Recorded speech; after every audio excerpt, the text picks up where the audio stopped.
Hi everyone, this is Nita Mathur, Reference Librarian from the West Windsor branch of the Mercer County Library System, welcoming you to this week's edition of Literary Destinations. Each week we travel to a home where a literary icon once lived and wrote the works that transcend both time and space.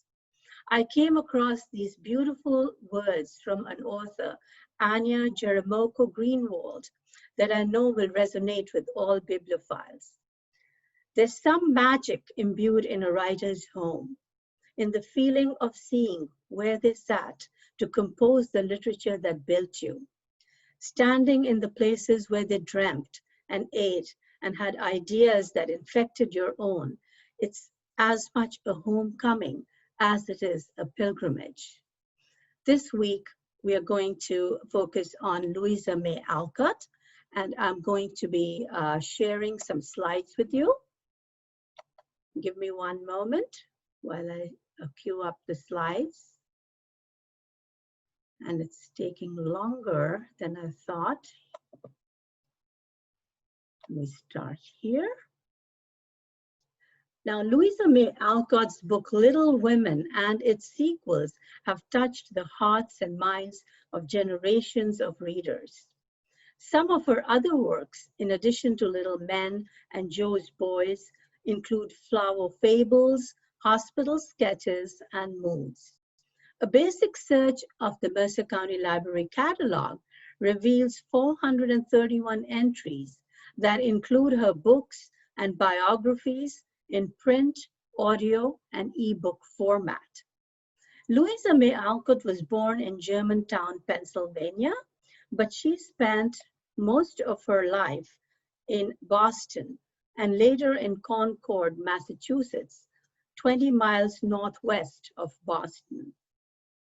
The Alcotts moved into their house called Orchard House in the spring of 1858. At the time of purchase, it was just a two-story clapboard farmhouse. The site included two early 18th century houses that Louisa's father joined together. It stood on a 12-acre apple orchard, so the Alcotts named the property Orchard House. The house itself is a brown-hued 1650s manor home with crooked doors and windows, and it has trees and flowers all around it. In 1911, Orchard House opened as a museum that attracts bibliophiles from all over the world. It is estimated that 80% of the furnishings displayed in the house today were owned by the Alcotts. The rooms described in Little Women are the actual rooms from Orchard House, and walking through the house is like stepping into the book itself.